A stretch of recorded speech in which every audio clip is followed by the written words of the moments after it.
Hello बच्चों, चलिए प्रश्न पढ़ते हैं। समीकरणों को हल कीजिए। 2+5+8+11+-+345। मुख्य अवधारणा। तो हमारा जो प्रश्न है वो श्रेणी और अनुक्रम से संबंधित है। तो सबसे पहले हम बात करेंगे इसके अंदर समांतर श्रेणी की। वह श्रेणी जिसके क्रमागत दो पदों का अंतर है वो हमारे पास समान हो तो वह हमारी समांतर श्रेणी होती है। जैसे हमारे पास एक श्रेणी है A1 A2 A3 इस तरह से। तो देखो भाई, इसके क्रमागत दो पदों का A2 माइनस A1 बराबर होता है हमारा यदि A3 माइनस A2 के, तो ये हमारी समांतर श्रेणी होगी। और यहाँ जो हमारा प्रथम पद है जिसे हम ए से लिखते हैं वो हमारा A1 होगा। और जो हमारा सारव अंतर है जिसे हम बी से लिखते हैं वो हमारा A2 माइनस है A1 होगा।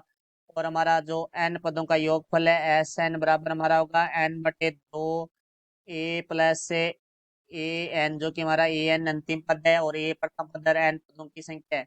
और हमारा जो Nवा पद है AN, उसका सूत्र होता है हमारा A प्लस N माइनस 1 गुणा में D। तो देखो, अब हमारे प्रश्न के बारे में बात करते हैं। तो प्रश्न में हमें दिया गया है 2+5+8+11+-डैश डैश+x बराबर 345। तो यहाँ से देखते हैं हम, हमारा जो इस श्रेणी का प्रथम पद है वो A1 2 है, A2 का मान है वो 5 है, A3 का मान 8 है। तो हम यहाँ से A2 माइनस A1 निकालते हैं तो 5 माइनस 2 बराबर हमारे पास आ जाता है 3। तो यहाँ से A3 माइनस A2 निकालते हैं तो हमारे पास आता है 8 माइनस 5 बराबर 3। तो यहाँ से देखते हैं हमारे पास A2 माइनस A1 बराबर है A3 माइनस A2। तो ये हमारी समांतर श्रेणी है। तो इसका जो प्रथम पद है A से लिखते हैं वो हमारे पास होगा 2। और जो सारा अंतर है D, जो A2 माइनस A1 होता है, हमने मुख्य उदाहरण में लिखा है, जिसका मान होगा हमारे पास है 3। तो अब देखो, हमारे पहले इस श्रेणी की बात करते हैं। 2+5+8+11+-डैश डैश+x, इसका हम एन पदों की संख्या निकालते हैं। तो ए एन के सूत्र का काम में लेंगे क्योंकि हमारे पास यहाँ से ए एन का मान है वो x है।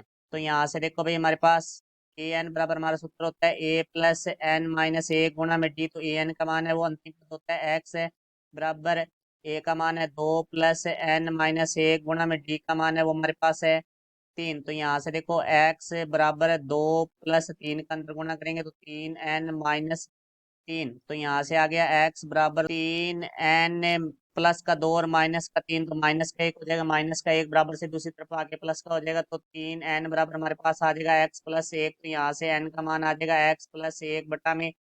तो अब देखो, हमारी श्रेणी को लिखते हैं। श्रेणी थी हमारे पास 2+5+8+11+-डैश डैश+ x बराबर 345। तो इसमें हमारी जो पदों की संख्या है वो x+1/3 है। तो यहाँ से हम योगफल ज्ञात करना है तो यहाँ SN के सूत्र का प्रयोग करेंगे तो जो कि होता है N/2। N की जगह हमारे पास आ गया x+1/3।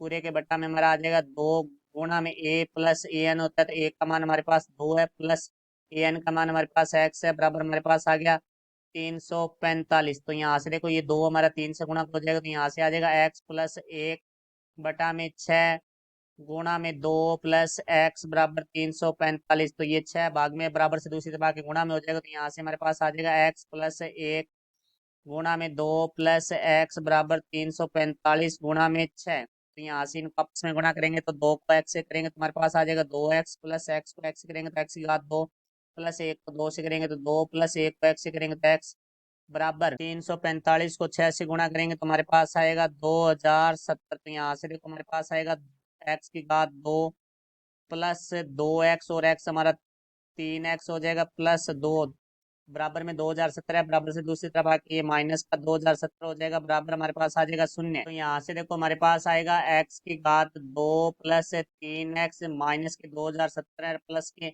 2 है। तो ये आ गया -2068 बराबर 0। तो ये हमारी एक द्विघात समीकरण है। तो इस द्विघात समीकरण को हम हल करेंगे तो भाई यहाँ से मैं आएगा x की घात 2 प्लस 3x को हम लिख सकते हैं 47x माइनस 44x माइनस 2068 बराबर है 0। तो प्रथम दो पदों से हमारा x उभयनिष्ठ आ रहा है तो x उभयनिष्ठ लेंगे तो हमारे पास आ जाएगा x+47।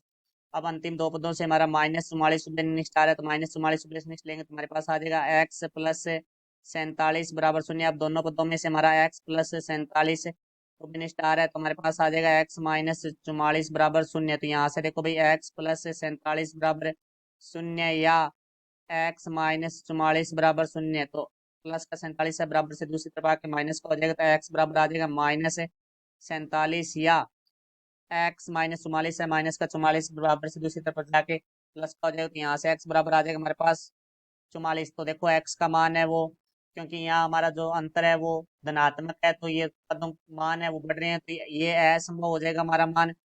क्योंकि यहाँ देखो भाई हमारे पास 2 + 5 + 8 लगातार हमारे पास पद है वो बढ़ रहे हैं आगे, क्योंकि अंतर है वो 3 का है, तो 3 3 बढ़ेंगे तो ऋणात्मक मान हमें ग्रहण नहीं होगा। तो हमारा देखो मान एक्स का मान होगा वो होगा 44। तो यहाँ से जो एक्स बराबर हमारे पास आ जाएगा 44। तो ये हमारे प्रश्न का उत्तर हुआ। मैं आशा करता हूँ समझाया होगा। धन्यवाद।